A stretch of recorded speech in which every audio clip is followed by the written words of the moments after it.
Hello to all. I'm here to present my thesis, Strategies for Flood Resilient Planning of Urban Regions, a case of ALUVA, Kerala, done as part of my Masters in Urban Planning. Kerala has been relatively safe from natural disasters like floods, but recently we have seen a increased degree of vulnerability towards flood, landslides, and similar natural disasters. Though Kerala has experienced similar disasters in the past, like the deluge of 1341, the Great Flood of 1924, and the most recent example is the 2018 flood. So it is very important for the state to have a resilient development that takes into account the disaster risk and vulnerabilities. So the main aim of our study is to propose land-based planning strategies to achieve flood resiliency for ALUVA urban regions.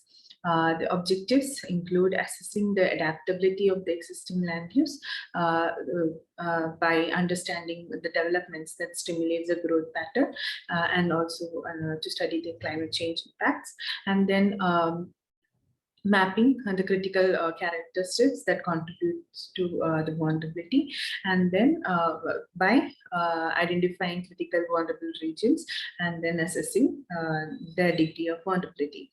And finally, the third objective is to derive planning interventions, which is to be done by identifying suitable approaches for the identify vulnerable areas and proposing to propose planning interventions. So this is the overall methodology for the study, which includes assessing adaptability, identifying vulnerability, and deriving flood resilient land use, flood resilient strategies. So these are the much more detailed tasks and subtasks. So before going into the study, a literature-based case study was done to understand the Indian scenario. Bihar, Uttarakhand, Mumbai, and Chennai was looked into, and the existing condition, the hazard sensitivity, the direct causes, the indirect causes, lessons learned, possible adaptations, current mode of adaptation followed, and the regulatory mechanism is well looked into. And also to understand the global scenario, few global cities or regions were studied, like Japan, Netherlands, few cities in the US and Canada. They were looked into, and for example, in Japan, they use land use as one of the most important and the predominant tool in addressing the disaster risk. While in Netherlands, they have moved from more structural strategies to more hybrid strategies, where they use tools of water sensitive urban design or low impact development to and tools of urban design to make the region more resilient to flood. So going into our objective, first is to study the adaptability of the existing land use and development patterns. So why ALUVA? ALUVA is located, it is the major urban area along the stretch of the river Periyar. And it's very important. It has a very important location in its watershed. You can see the watershed delineated, and it has a very uncontrollable. It has a very controllable urban setting. Unlike the scenario of Kochi, ALUVA has a controllable urban setting. It's a mix of highlands and lowlands. So it has low-lying areas, and also it's very significant riverside real estate. And it has vulnerable urban infrastructure too, and it also has very interesting river morphology. It's it's the point or single point of bifurcation of the river Periyar.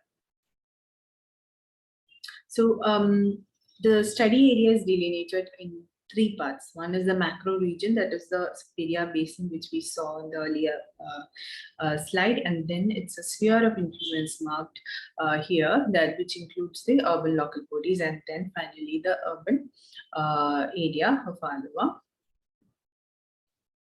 So we looked into the ALUVA master plan, and though there are very interesting and very important visions, one point the major point relating to disaster preparedness was left out.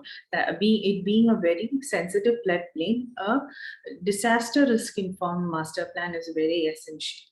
So we can say that there are 4 key milestones in the development of ALUVA region, urban area. So these milestones changed the socio-economical or the landscape of the region.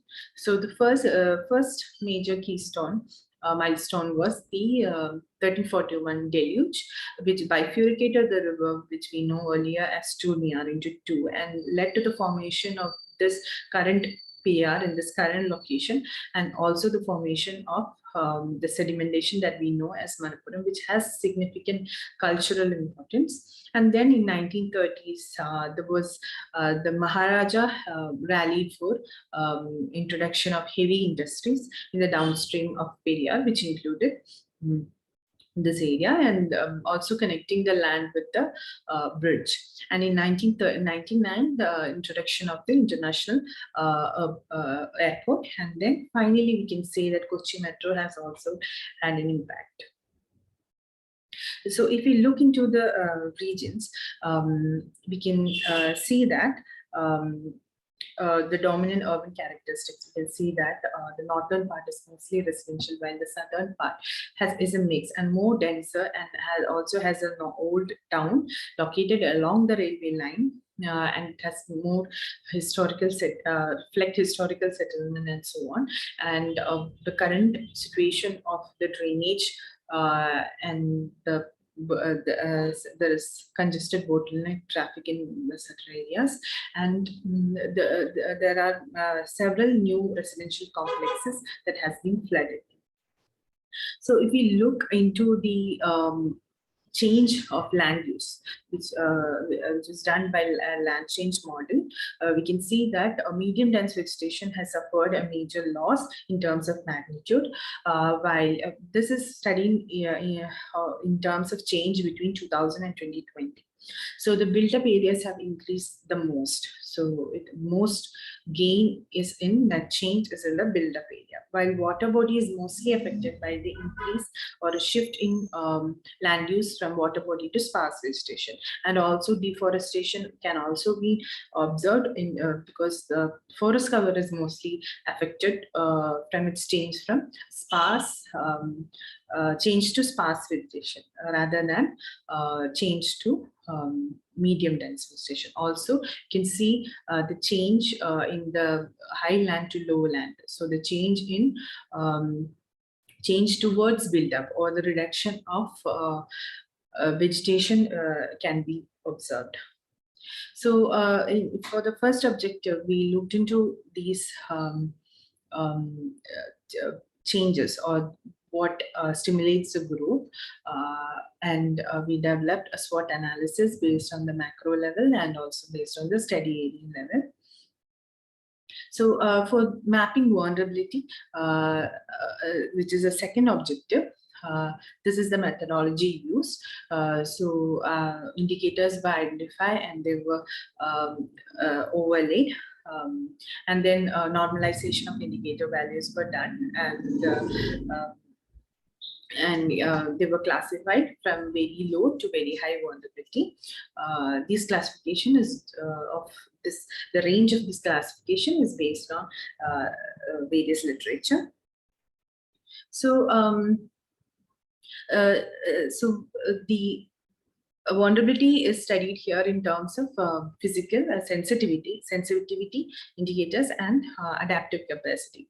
So to measure sensitivity, physical indicators were used and a physical vulnerability map was generated. and to measure adaptive capacity, socio-economical indicators were used, and a social vulnerability map was generated. So the vulnerability indicators, or the vulnerability is measured here in terms of sensitivity and adaptive capacity. This is based on the IPCC assessment report of its the definition of vulnerability. So using this to physical vulnerability and socio-economic vulnerability, flood vulnerability zones were identified, and based on their priority or based on their high vulnerability, they were divided into high priority wards and medium priority wards. And also to assess the degree of vulnerability, we looked into some statistics related to it in terms of we did a Spearman rank correlation, and we found that there is a moderate correlation between very high vulnerable region and land use types of urban category, and also 40% of the region is under medium to very high vulnerability.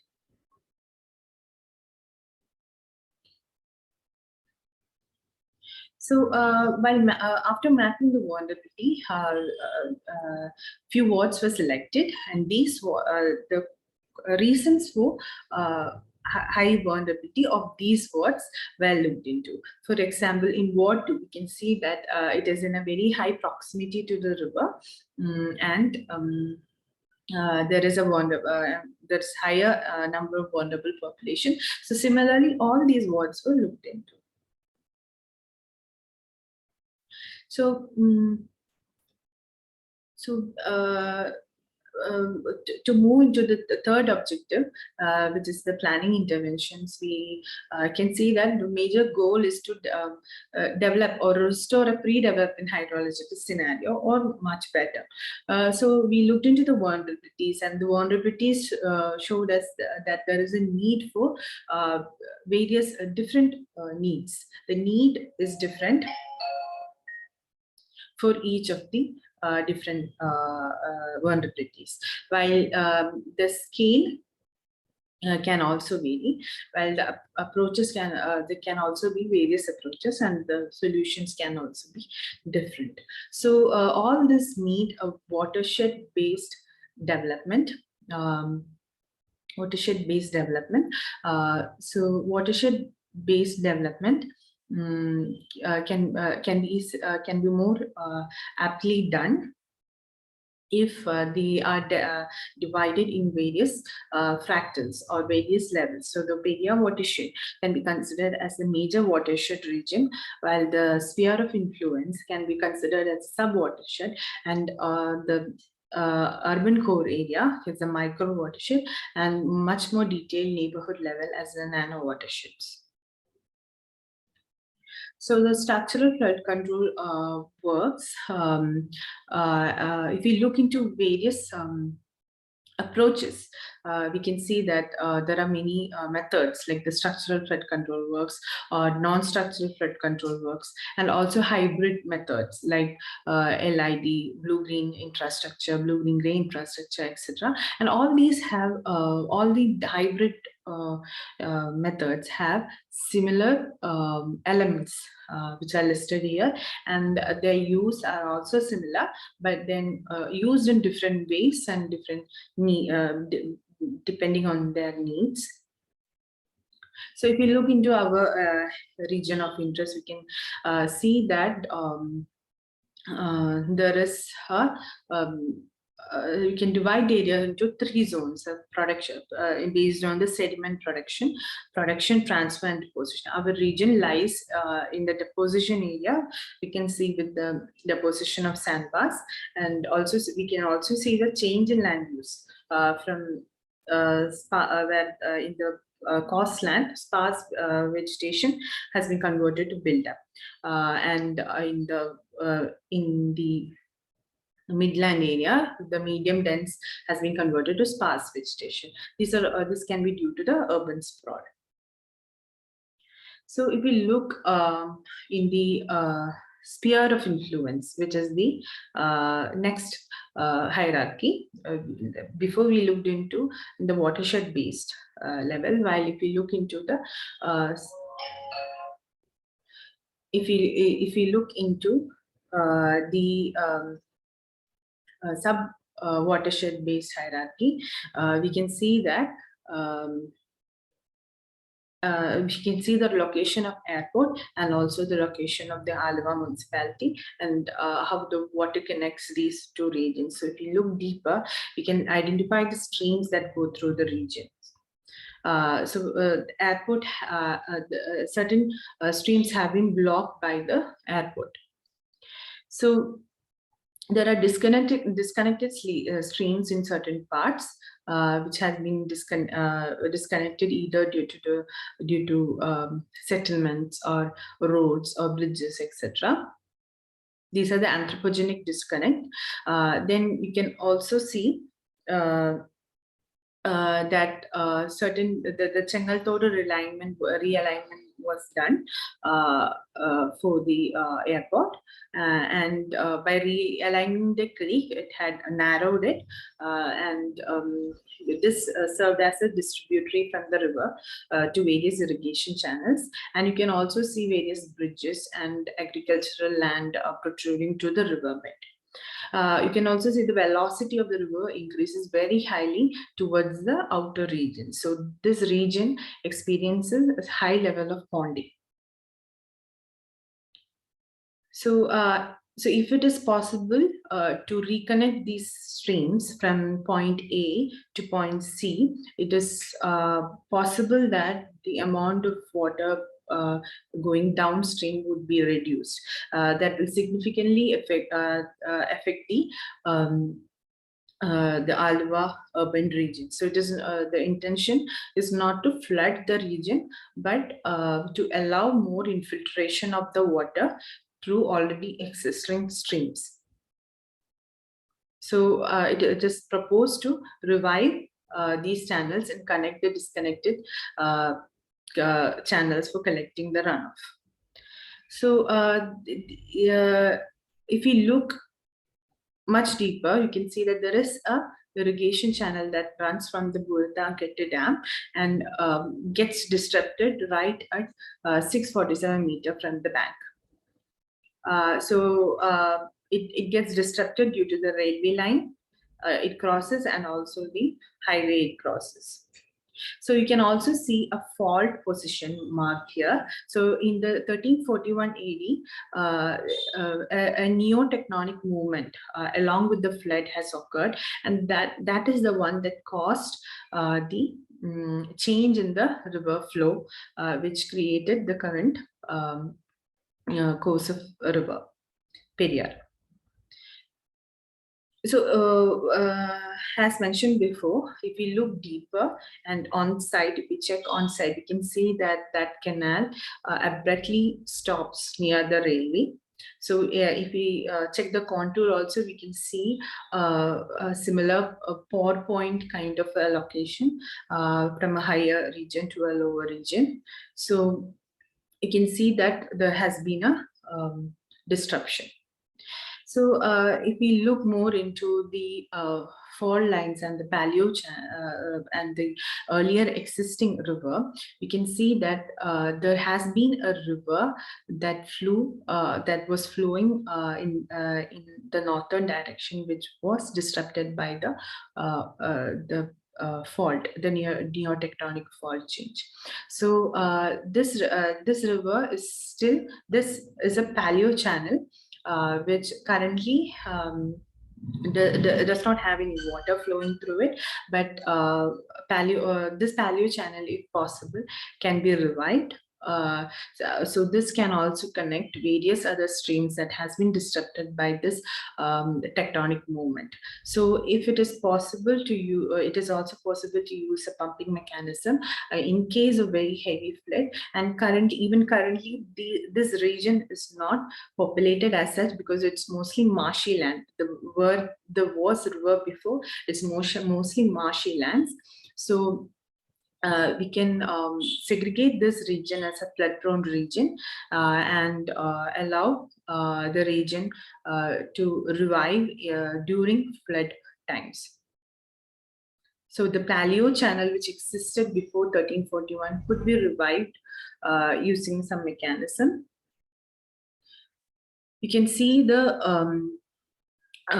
existing stream and the pre-existing location of the stream, which can be connected. So these are the factors observed from our study. The structural, and there are no structural and structural factors which contributes to its strength, and which can also be converted to various opportunities. For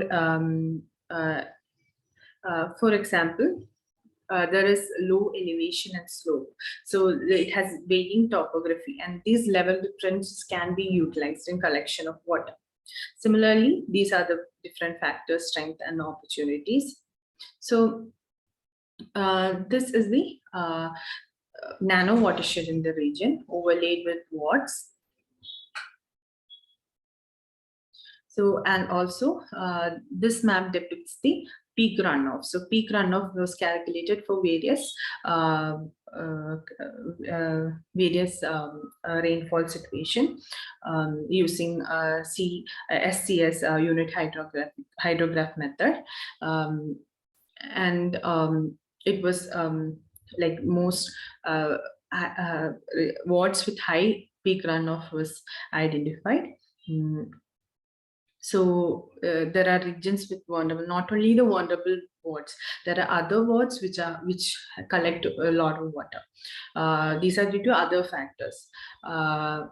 So the wards near to it's not only the vulnerability of that current ward, but the wards around it that causes its vulnerability. So elevated regions were identified, and where collection of water can be done were identified. So another intervention is the rooftop rainwater harvesting and exploring its potential.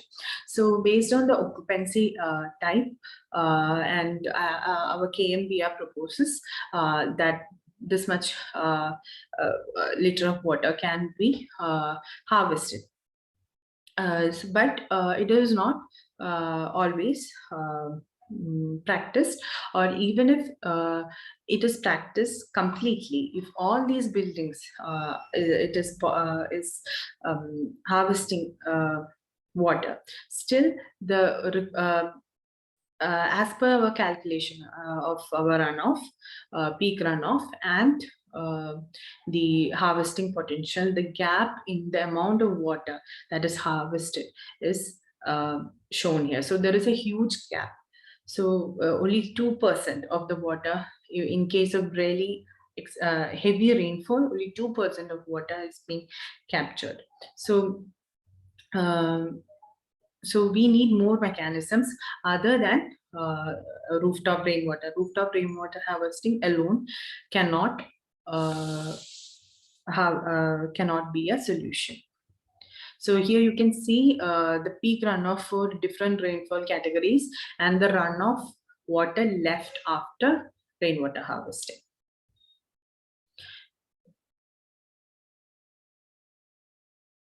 So based on the flood vulnerability zones and other analysis, a resilient network was developed.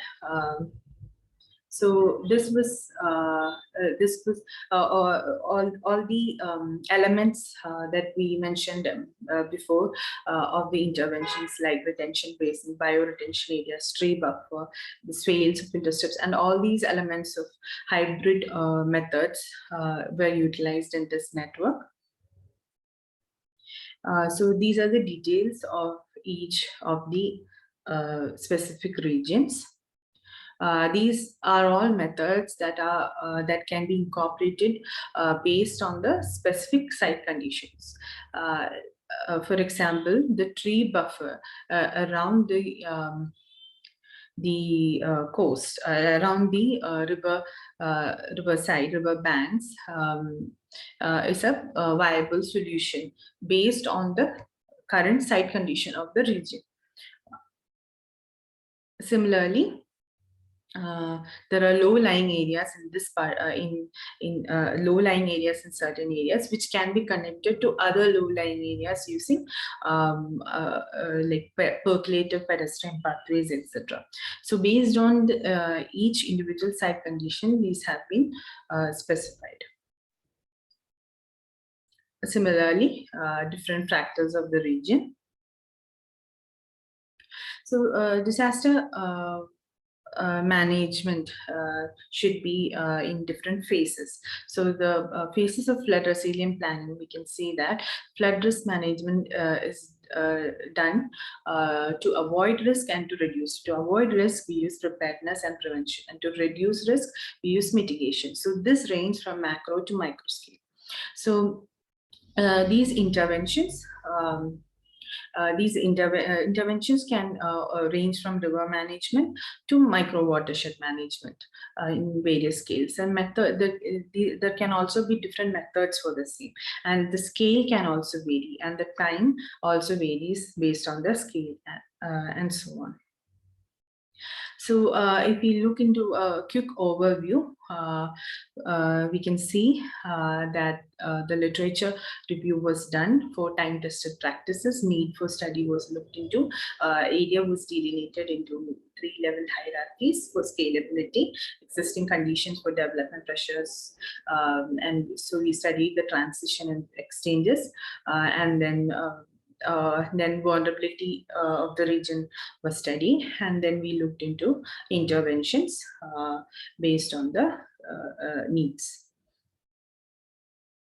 So finally, a detailed vulnerability analysis with more indicators and more detailed indicators could be done, and the impact of proposals can also be validated and quantified, and a predictive analysis and simulation of land use can also be done in the future studies. So also there is a need for collaboration of different professionals to for a similar study to be successful.